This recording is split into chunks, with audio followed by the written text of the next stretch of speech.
Thetford's part of a neighborhood.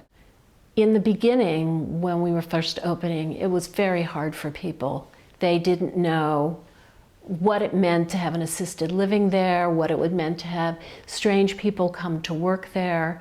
There was a lot of apprehension about that, and really understandably. But as it happened, when we were looking at this house to buy, it turns out that the people who were selling it were going to move to the house next door. And I had planned to tell the neighbors anyway what I was going to be doing. But before they sold it to me, I said, this is what I'm going to do with the house. So they could choose. They were going to be our next door neighbors. And their response to me was, the woman was, you know, I have 2 elderly parents down south who I think are going to need help very soon. And they moved next door and we got the house. And right before I opened, she came and said, I want to move my parents here. And so that was really entree into the neighborhood. And the man across the way is a contractor, so we hired him to do the renovations. And neighbors in back of us owned a beauty shop in the shopping center, and we take our residents to them. And so we built up a place in the neighborhood as a neighbor, and people come to our holiday parties, people help us shovel snow. We are not just a house with elderly people, we are neighbors. And that seems critical.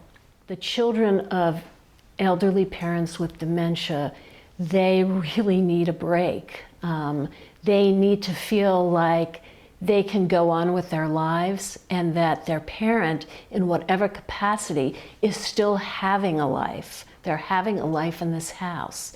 And I think that's the biggest thing that people need, is to feel the freedom to live their life without guilt because their parents are in a place where they really matter. Jackie really makes sure that the staff understand from the beginning that everybody who walks into the house is part of our family, and they are due respect as you would a very welcome family member or a guest, and that all the residents there are our grandparents.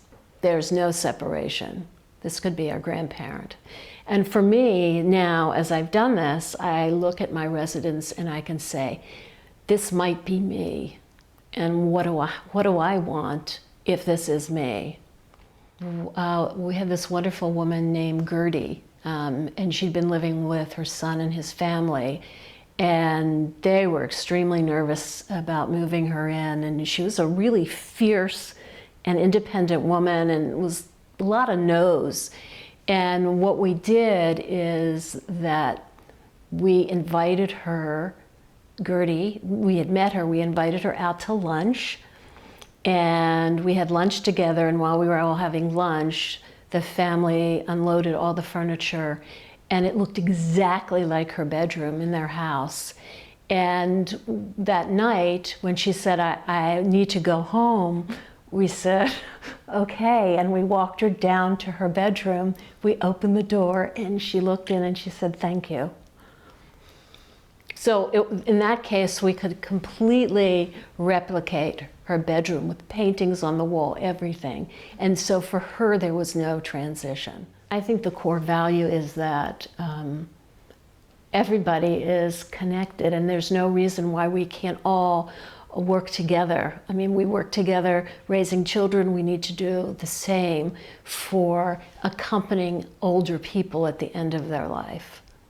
I think we have a responsibility to them and to ourselves.